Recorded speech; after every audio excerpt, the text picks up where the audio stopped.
I really had a lot of difficulty comparing. It seemed to me like it was a real problem that you could not imagine happening, in the regular Olympics. Say, things like that would be so glitchy that they would not occur. And it was because they're really World Cyber Games. We say, oh, it's the Olympics of esports, but really it's not.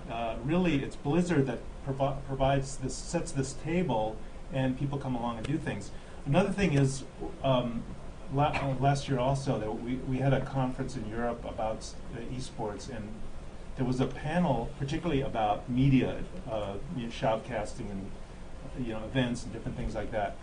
And this issue of Blizzard, the corporation, owning basically everything. It's like a sport. If you imagine if the NFL owned every stadium, they owned every equipment producer, everything about it. It's like Running Man. Exactly.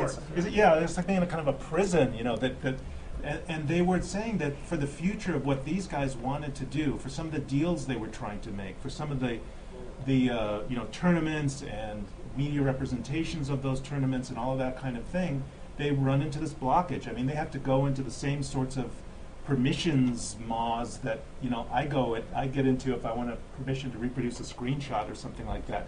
It's really a problem, and I think it's really a not often openly discussed a potential roadblock. Blizzard could, at the drop of a pin, well, a good example would be the decision not to support LAN play. Okay? It's like you say, well, the whole competitive scene, maybe really kind of was, is around that for a really high level of competition. From today till tomorrow, now it's no more LAN play because somebody decided that for some other reasons that you couldn't have that anymore.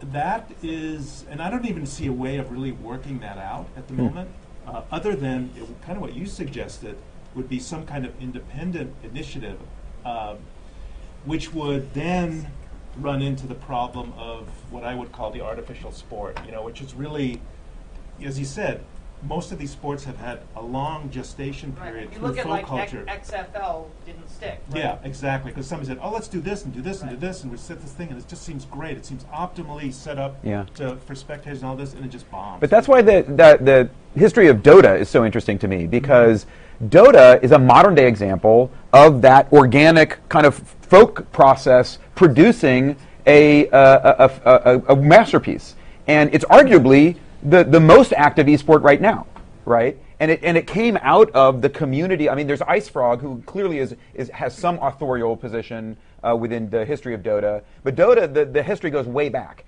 and it did emerge out of the churn of BattleNet, the BattleNet community, and the people making mods and playing them, and then one of them got more steam and snowballed, and now, and then in the bizarre twist, Valve decides it's going to make Dota 2. Right? And it gets the intellectual property of Dota 2. It trademarks that. And in my mind, I'm like, what is going on? What is going on in the boardrooms of Blizzard and Valve that, at this high level of discussing this issue? It must be fascinating, right? Yeah. So it's not exactly open source, but it is a weird kind of hybrid process. And by the way, esports not unique in this. Another thing that I've done a lot of work on is machinima, and it's the same deal. At what, tomorrow, Blizzard could decide, we're not going to allow people to make machinima anymore. And legally, they could do that. It would be very difficult to circumvent that. But they haven't done it because they like machinima, and there are a lot of reasons for them not to squelch it. And there too, like with Red vs. Blue, there was this mysterious agreement, between Microsoft and Rooster Teeth at the beginning of like, how did they do that? How did they actually get so that they could exploit that in a certain way? I think it's just something that, frankly, I don't think the game industry likes to talk about because it puts people in a very uncomfortable position. Guys at Blizzard are fans of the players. Guys at Blizzard are fans of the machinima makers. They don't want to be the ones to. They're benevolent dictators, and I guess we should just count ourselves lucky that they're benevolent because they're definitely dictators. So we should probably wrap it up and get back to the action. I want to thank you again. Thank you very much, Henry Lowood, for coming down. And great job. Thank you so much. Who's up next? Where's our lovely hostess? Oh, there she is.